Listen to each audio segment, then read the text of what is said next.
அனைவருக்கும் வணக்கம். சிறகின் ஓசை தமிழ் அறிவோம் சேனலில் இன்று ஒரு பழமொழி.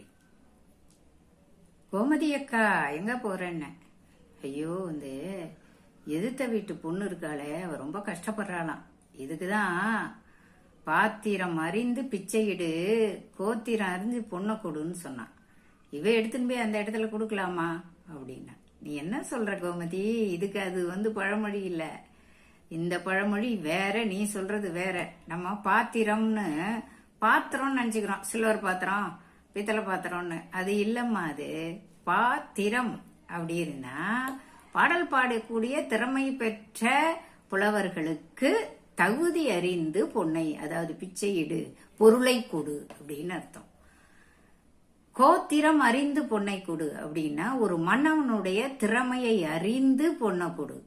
அவன் எப்படி வீரனா இருக்கான், அண்டை நாட்டுகள் எல்லாம் பகைமை இல்லாம எப்படி வாழறான் ஒழுக்கத்துடன் பார்த்து உன் பொண்ணை கொடு அப்படின்னு சொல்லப்பட்டிருக்கே தவிர, நீ சொல்ற பாத்திரம் அறிந்து அதுக்கு அர்த்தம் கிடையாது. பாத்திரம் என்றால் புலவர் நன்கு பாடல் பாடக்கூடிய திறமை பெற்றவன். நக்கீரன் சொல்லுவார் இல்லையா, புலவர்கள் சொல்லும் பொருளும் சரியாக அமைப்பெற்று பாடல் பாடி அதை நம் மன்னனிடையே பாடி அந்த பொருளையும் தெளிவாக சொல்லி பரிசை பெற்றால் நான் அதற்கு எதிராக இருப்பதில்லை. தவறாக இருந்தால் நான் அதை எடுத்து சொல்லுவேன்.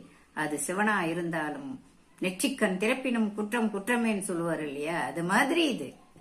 அதாவது புலவர்கள் பாடக்கூடிய திறமை, நன்கு பாடக்கூடிய திறமை உள்ள புலவர்கள். புரிஞ்சுதாமா அப்படின்னு. அட, இது எனக்கு இத்தனை நாள் தெரியாதே, அதை நான் மாத்தி இப்படி நினைச்சிட்டு இருக்கேன். அதான் பழக்கத்துல நிறைய வார்த்தைகளை நம்ம பயன்படுத்தி நமக்கு ஏத்த மாதிரி அதை இந்த சூழ்நிலைக்கு தகுந்த மாதிரி பழமொழி சொல்லிக்கிறோம். இப்ப தெரிஞ்சுக்கிட்டீங்களா நீங்களும்? மீண்டும் அடுத்த பகுதியில் சந்திக்கலாம்.